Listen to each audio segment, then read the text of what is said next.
Bonjour à tous, c'est Aurélie, j'espère que vous allez bien. Je suis très heureuse de vous retrouver dans cette nouvelle vidéo dans laquelle on va parler des 10 défis majeurs qu'on doit surmonter quand on veut devenir minimaliste, quand on veut simplifier sa vie, alléger son intérieur. C'est vrai que le minimalisme peut sembler de l'extérieur être une démarche très simple. Même simpliste pour certains, mais c'est pas le cas, c'est pas du tout simple. Il y a pas mal d'obstacles à surmonter, que ce soit mentalement, émotionnellement, socialement également. Ça fait beaucoup de ment, mais c'est vrai que adopter ce style de vie, adopter cette philosophie, c'est pas toujours aussi facile qu'il n'y paraît. Et donc on va voir ensemble les 10 défis principaux à surmonter pour y arriver. Mais avant de passer à la suite de la vidéo, j'avais une information à vous transmettre, c'est qu'on on a ouvert depuis ce matin les inscriptions au programme Mon Organisation Zen. Donc c'est un programme en ligne sur 2 mois qui vous aide à mieux vous organiser dans votre quotidien, à mieux gérer votre temps. Parce que c'est vrai que parfois, on a l'impression un peu que le temps nous échappe, on a l'impression qu'on a du mal à s'organiser, qu'on a du mal à atteindre aussi les objectifs qu'on s'est fixés et donc on perd du temps, on est stressé. Donc c'est important, je pense, de mettre en place une organisation qui nous convient. Donc l'organisation qui me convient n'est pas la même que celle qui vous conviendra, mais justement c'est tout l'objectif de ce programme, vous aider à mieux vous organiser. Donc en fonction de vos besoins, de vos préférences, de votre mode de vie aussi. On a eu de très très bons retours sur ce programme. C'est vraiment un programme extrêmement complet où on aborde énormément de thématiques donc liées à l'organisation, à la gestion du temps. Donc on va voir comment identifier vos priorités de vie, on va voir comment utiliser les outils qui sont vraiment efficaces pour bien gérer votre temps au quotidien, des outils vraiment qui vont vous faciliter la vie. Donc on va voir aussi comment bien vous organiser dans tous les domaines de votre vie. On va parler de la procrastination, on va parler du perfectionnisme, on va parler aussi des habitudes, comment mettre en place des habitudes, comment s'y tenir sur la durée. En tout cas, c'est extrêmement complet et on est très heureux de pouvoir vous accueillir à nouveau parce qu'on ouvre les portes seulement quelques fois par an. Donc voilà, si vous êtes intéressé, si vous avez envie de mieux gérer votre temps, d'être moins stressé au quotidien, d'avoir plus de temps pour vous, d'avoir plus de temps pour vos activités, pour vos proches aussi, vous pouvez vous inscrire dès maintenant. Donc vous trouverez le lien d'inscription juste en dessous de cette vidéo. Donc ce sera le premier lien. Et donc les inscriptions sont ouvertes seulement quelques jours. Donc jusqu'à dimanche soir. Ensuite, ce sera plus du tout possible de s'inscrire.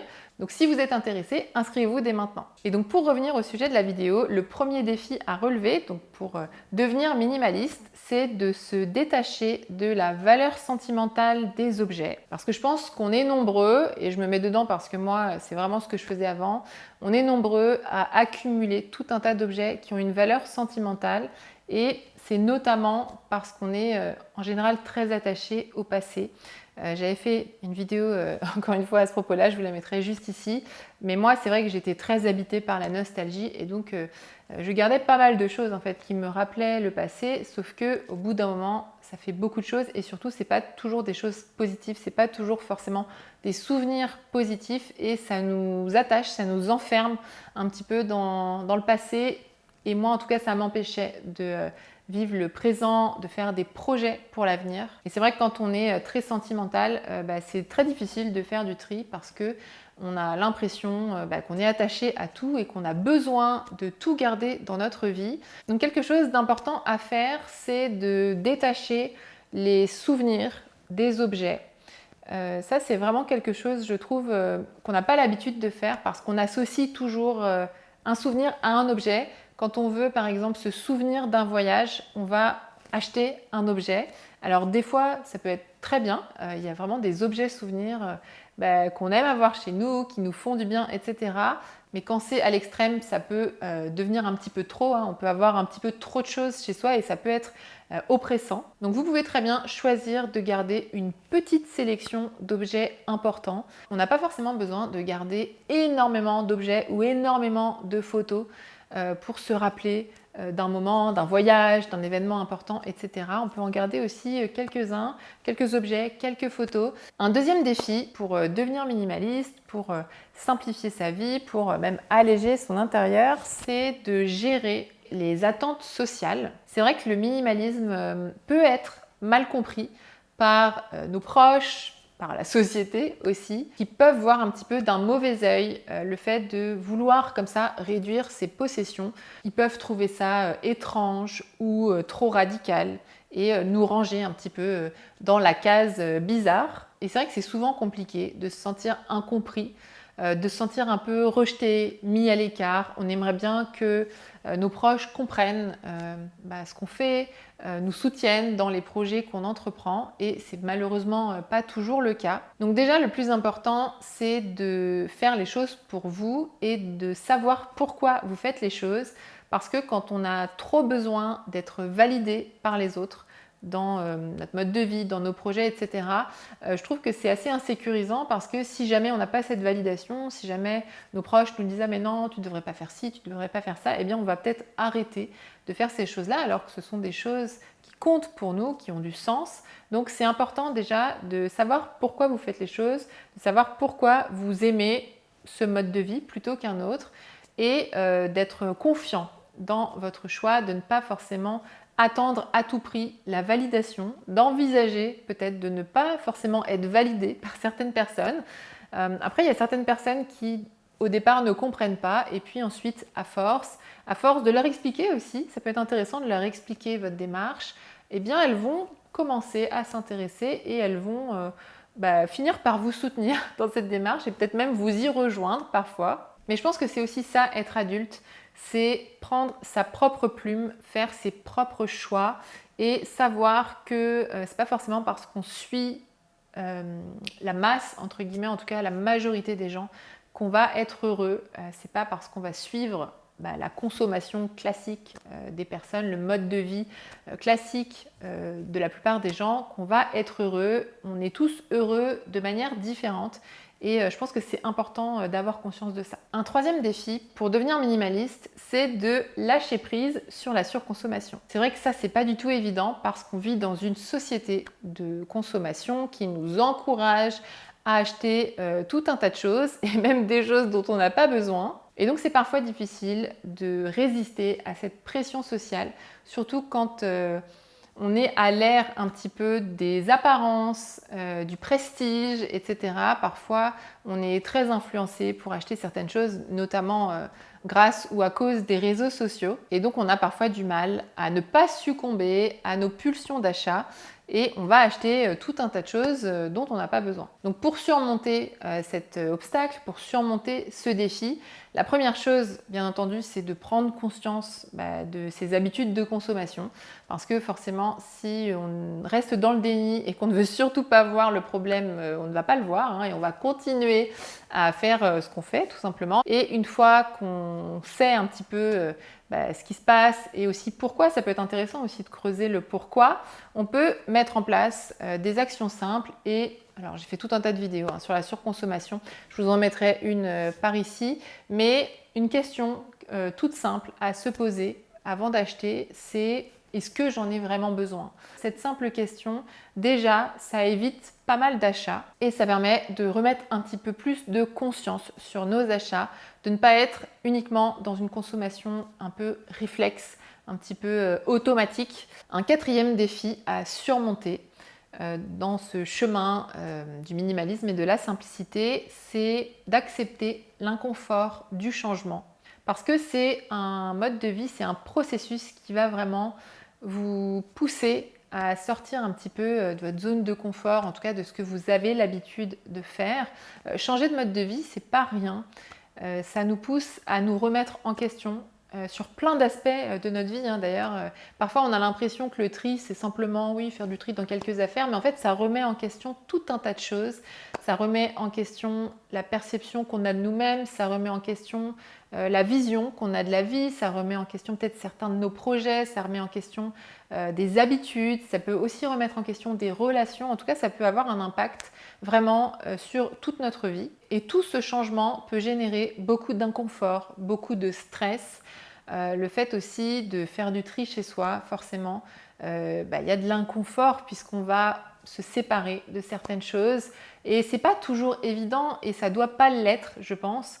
Je pense que c'est important d'accepter une certaine dose d'inconfort, de souffrance aussi, on pourrait dire, pour évoluer, pour avancer. Je pense pas qu'on puisse évoluer sans inconfort et sans souffrance. Je pense qu'il y a toujours, voilà, c'est toujours un petit peu désagréable à certains moments. Donc acceptez que l'inconfort fait partie du processus. Donnez-vous le temps d'adapter votre quotidien à tous ces changements et rappelez-vous que le but, c'est de simplifier votre vie, c'est de vous sentir mieux au quotidien, d'être plus heureux. Un 5e défi important à surmonter pour devenir minimaliste, c'est de surmonter la peur du manque. Et donc là, on va surtout parler un petit peu des objets au cas où, qui prennent souvent pas mal de place quand on commence à faire du tri et qu'on se retrouve à garder tout un tas de choses au cas où ça nous serve un jour. Et beaucoup de gens ont peur justement de se lancer comme ça dans le minimalisme parce qu'ils ont peur de se priver d'un certain confort, d'une certaine sécurité. Et c'est vrai que c'est parfois difficile de se séparer de certains objets parce qu'on a peur d'en avoir besoin et on a peur de se retrouver démunis si on ne les a plus dans notre vie. Donc pour surmonter cette peur de manquer qui est totalement naturelle, c'est très humain, on a tous cette peur au fond de nous. Après, elle est plus intense chez certaines personnes, bien sûr, mais voilà, c'est tout à fait normal. Mais pour vous aider là-dedans, c'est important de prendre conscience que la plupart des choses que vous gardez au cas où ne vous seront jamais utiles et que de toute façon, même si vous ne les avez plus et si jamais vous en avez besoin, vous pourrez toujours soit faire sans, soit trouver une alternative, soit emprunter à quelqu'un, etc. En tout cas, il y a toujours une solution. Un 6e défi à surmonter pour simplifier votre vie, c'est de trouver l'équilibre entre minimalisme et privation. Pour moi, le minimalisme n'est pas la privation, même s'il y a beaucoup de gens qui le pensent. Je pense que c'est une fausse vision du minimalisme. C'est peut-être des personnes qui ont été trop loin ou voilà, qui ont vu des gens aller trop loin et qui en ont tiré la conclusion que être minimaliste, c'était se priver de tout. Mais ce n'est pas du tout le cas. Le but du minimalisme, c'est de réduire ses possessions, de se débarrasser du superflu, donc ce qui ne nous est pas utile, pour garder vraiment ce qui est essentiel à notre bonheur, à notre confort, à notre plaisir. Et donc l'objectif n'est pas de se priver de tout, mais plutôt d'optimiser en quelque sorte, en tout cas de faire en sorte que notre espace de vie soit agréable à vivre et d'avoir accès en fait à tout ce qui nous est utile et tout ce qui nous rend heureux au quotidien. Donc pour savoir quoi garder et quoi donner, vous pouvez très bien vous demander si cet objet vous sert régulièrement, est-ce qu'il contribue à votre vie quotidienne de manière positive. C'est vraiment des questions qui vont vous aider à ne pas tomber dans un extrême et à ne pas tomber dans de la privation, ce qui n'est vraiment pas l'objectif. L'objectif du minimalisme, c'est d'être plus heureux et de vous sentir mieux chez vous. Un 7e défi à surmonter pour devenir minimaliste, c'est de résister à l'influence des tendances. Ça, c'est vraiment quelque chose qu'on voit beaucoup, même dans le domaine du minimalisme, c'est les tendances. Et donc, même dans ce domaine du minimalisme, on va vous inciter à acheter des choses pour paraître plus minimaliste ou pour avoir des meubles plus minimalistes. Mais sauf que c'est complètement à l'inverse de la philosophie du minimalisme qui est de réduire et non pas d'acheter sans cesse pour remplacer des choses. Donc c'est important d'avoir conscience que le minimalisme, c'est une démarche personnelle qui n'est pas du tout dépendant des tendances. Il n'y a pas cette idée de tendance. Il faut vraiment trouver un minimalisme qui vous convient, qui vous parle, qui vous rend heureux et forcément, c'est pas quelque chose d'universel. Votre minimalisme n'est pas le mien. Donc concentrez-vous sur votre mode de vie à vous, ce qui fonctionne pour vous, ce qui vous rend heureux et n'essayez pas d'imiter les tendances ou d'imiter des personnes qui ne sont pas vous. Un 8e défi à surmonter pour devenir minimaliste, c'est d'apprendre à dire non. Ça, c'est vraiment quelque chose qui est difficile pour la plupart d'entre nous, je pense.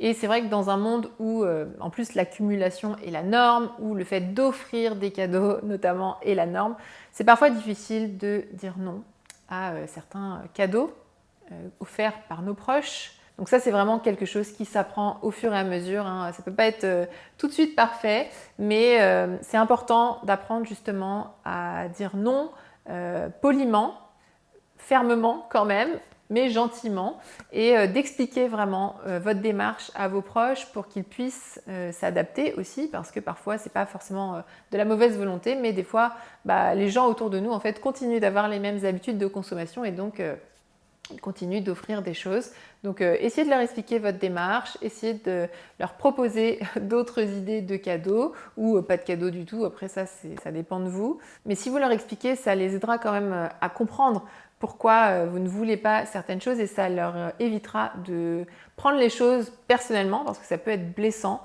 quand on ne comprend pas pourquoi quelqu'un nous dit non. Alors que finalement, si on a l'explication, je trouve que c'est plus simple et c'est moins vexant. Un 9e défi à surmonter pour devenir minimaliste, c'est de faire face à la tentation de tout remettre à plus tard. C'est vrai que le désencombrement peut faire peur, clairement, quand on a accumulé beaucoup de choses et c'est tentant de procrastiner, de remettre les choses à plus tard, de se dire qu'on n'a pas le temps, qu'on fera ça, qu'on fera tout ce tri plus tard, etc. Mais sauf qu'à force d'attendre plus tard, eh bien les choses continuent de s'accumuler, en tout cas elles continuent de stagner et eh bien on ne peut pas se sentir mieux chez soi.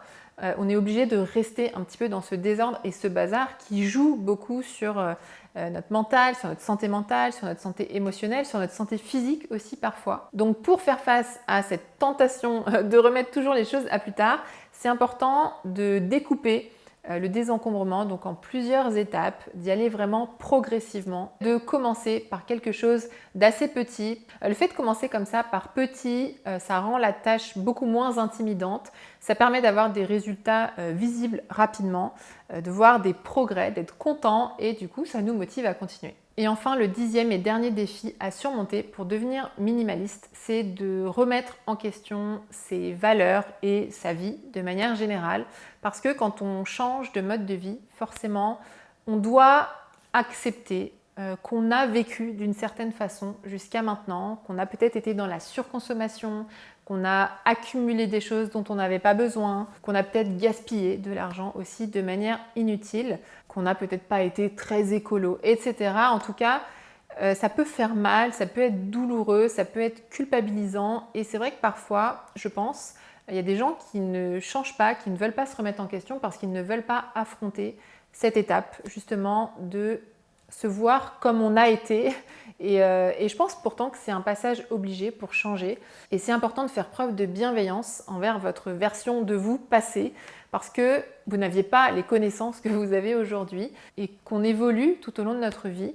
On en sait toujours moins que demain, mais plus qu'hier et donc c'est important d'accepter, de nous accepter nous à toutes les étapes de notre vie. C'est normal de ne pas tout savoir et je pense que l'important c'est de continuer d'apprendre et d'être ouvert justement, de savoir qu'on ne sait pas tout et d'être curieux aussi de ce qu'on ne sait pas encore, d'autres modes de vie aussi, de s'ouvrir, de garder l'esprit ouvert. Je pense que c'est vraiment comme ça qu'on peut le plus et le mieux évoluer, qu'on peut aller vers une vie qui nous correspond et ne pas stagner dans une vie qui ne nous correspond pas, avec des actions et des habitudes qui ne sont peut-être plus alignées avec nos valeurs. Donc faites preuve de bienveillance envers votre version de vous-même passée et donnez-vous l'opportunité de vous tromper, de faire des erreurs et justement d'avancer, d'évoluer et d'apprendre. Donc voilà pour les 10 défis à surmonter pour devenir minimaliste. N'hésitez pas à liker cette vidéo si vous l'avez appréciée. Vous pouvez aussi me dire en commentaire si vous vous êtes reconnu dans certains de ces défis. Est-ce qu'il y a des choses que vous avez plus de mal à surmonter aujourd'hui? N'hésitez pas à partager votre expérience. Je vous rappelle aussi qu'on a ouvert ce matin les inscriptions au programme Mon Organisation Zen, qui est un programme en ligne pour vous aider à mieux vous organiser, à mieux gérer votre temps. Donc pour avoir plus de temps pour vous, pour ce que vous aimez, pour vos proches, etc., pour être moins stressé aussi. Les inscriptions sont ouvertes seulement quelques jours. Donc si vous êtes intéressé, ne tardez pas trop. Vous pouvez vous inscrire en cliquant sur le lien qui est juste en dessous de cette vidéo. Yuri et moi, on a hâte de vous accueillir dans ce programme. Et moi, je vous dis à très bientôt dans une prochaine vidéo. Salut!